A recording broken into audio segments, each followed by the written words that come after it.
안녕하세요. 오늘은 생존 투자 철학이라는 이 흥미로운 자료들을 좀 깊이 들여다보겠습니다.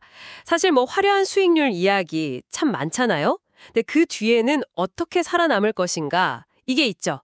실제로 하락장에서 뭐 거의 80% 투자자가 떠난다는 통계도 있더라고요. 네, 그래서 오늘 저희 임무는 이 자료들을 통해서 이 변동성 속에서 자산을 지키고 또 성장시키는 바로 그 생존, 이 생존의 핵심 원칙을 한번 파헤쳐보는 겁니다. 네, 정확합니다. 결국 투자의 본질은 생존이다. 그리고 살아남아야만 복리라는 이 강력한 무기를 쓸 수 있다. 이걸 자료가 강조하고 있어요. 여기서 이제 출발점은 시장엔 영원한 승자가 없다는 거. 즉 자산 시장의 순환 개념인데요. 자료에 나온 그 켈런 주기율표 같은 걸 보면 매년 최고의 성과를 내는 자산군이 정말 끊임없이 바뀌는 걸 명확히 알 수 있죠. 그렇죠. 그 2000년대 초에 S&P 500 부진할 때 그때 신흥국이랑 원자재가 막 각광받았었잖아요. 한때 최고였던 자산이 오히려 미래 기대 수익률을 낮추는 핸디캡이 된다. 이 비유도 참 와닿습니다.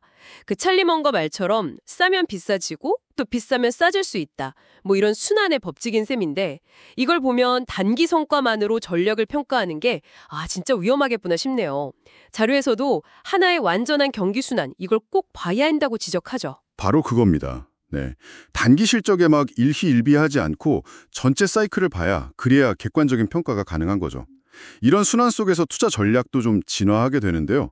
처음엔 자산 형성을 위해서 집중 투자를 고려할 수 있지만 어느 정도 자산이 쌓이면 분산, 즉 자산 배분이 생존을 위한 핵심 전략이 되는 겁니다. 이게 단순히 뭐 위험 줄이는 소극적 수단, 이게 아니고요. 예측 불가능한 시장 변화에 대한 가장 적극적인 대비책인 셈이죠. 자산 배분 얘기에서 유동성 관리의 중요성도 나오더라고요.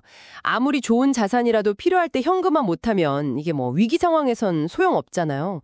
이거 정말 간과하기 쉬운 부분 같아요. 맞습니다. 유동성 중요하죠. 생존이랑 직결되거든요. 그리고 또 하나, 장기적으로 보면 주요 자산군들의 위험 조정 수익률이라는 게 있어요. 이게 결국 비슷하게 수렴하는 경향이 있다는 겁니다.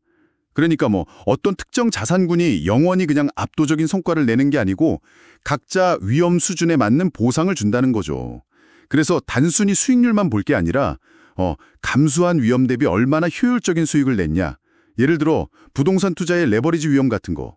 이런 걸 고려한 위험 조정 수익률로 비교해야 한다. 이 점도 자료는 지적하고 있습니다. 네.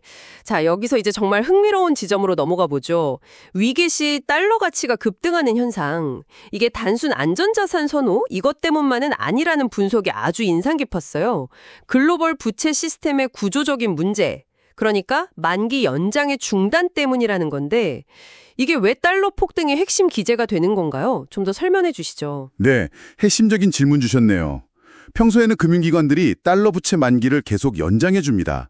그걸 이제 롤오버라고 하죠. 그런데 위기 징후가 딱 나타나면 이 연장을 중단해버려요. 그럼 전 세계적으로 한 13조 달러, 이 정도 되는 달러 부채를 가진 기업이나 국가들이 갑자기 달러를 구해서 빚을 갚아야 되는 거죠. 바로 이게 달러 수요를 폭발시켜서 달러 가치를 단기적으로 확 끌어올리는 주된 요인입니다. 물론 안전자산 선호 심리도 작용하긴 하지만 이 구조적인 달러 스퀴즈 현상이 훨씬 강력하게 작용하는 거죠. 2008년 금융위기 때 우리나라 원달러 환율이 막 치솟았던 게 바로 이런 메커니즘 때문이었군요. 그럼 그 위기 대비용으로 포트폴리오에 넣어둔 달러 자산이 있잖아요. 이른바 달러 보험금? 이건 대체 언제 사용하는 게 가장 효과적일까요? 자료에선 뭐 10년에 한 번 쓰는 비책이라고까지 하던데요. 그 비책의 사용 시점. 자료는 명확하게 제시합니다. 위기가 최고조에 달했을 때, 그러니까 시장 참여자들의 공포가 정말 극에 달하고 알려진 모든 악재가 가격에 다 반영됐다, 이렇게 판단되는 순간입니다. 바로 그때 보유한 달러 자산을 팔아서 폭락한 원화 자산, 예를 들면 뭐 우량 주식이나 채권 이런 걸로 바꾸는 거죠. 재투자, 리밸런싱을 실행하는 겁니다. 이게 위기 시 손실을 최소화하고 또 이후에 반드시 찾아올 회복기, 그 과실을 극대화하는 최적의 타이밍이라고 자료는 설명하고 있어요. 결국 오늘 살펴본 자료들은 투자의 본질, 그러니까 생존에 집중해라 이걸 거듭 강조하고 있는 거네요. 워렌 버핏도 경고했듯이 아무리 훌륭한 전략이라도 그 본질을 잃고 막 변형하면 위험해질 수 있다. 뭐 이런 거죠. 예를 들어 뭐 안전자산으로 넣은 채권에다가 과도한 신용 위험을 막 추가한다거나 그런 거요. 그렇습니다. 네. 성공적인 투자는 무슨 숨겨진 비법을 찾는 그런 게 아니라 오랫동안 검증된 원칙들 있잖아요. 그 원칙들이 왜 또 어떤 고통 속에서 탄생했는지 그 본질을 이해하고 어려운 시기에도 그 원칙을 지켜나가는 것, 거기에 있다는 걸 다시금 생각하게 됩니다. 자, 이 내용들을 바탕으로 한번 생각해 보시면 좋겠습니다. 여러분의 투자 전략은 이 생존이라는 본질을 얼마나 잘 담아내고 있을까요? 목표 수익률, 그 너머요. 여러분의 전략이 맞닥뜨릴 수 있는 최악의 시나리오, 그 앞에서도 과연 굳건히 버텨낼 수 있을지 한번 깊이 점검해 보시면 어떨까 싶습니다.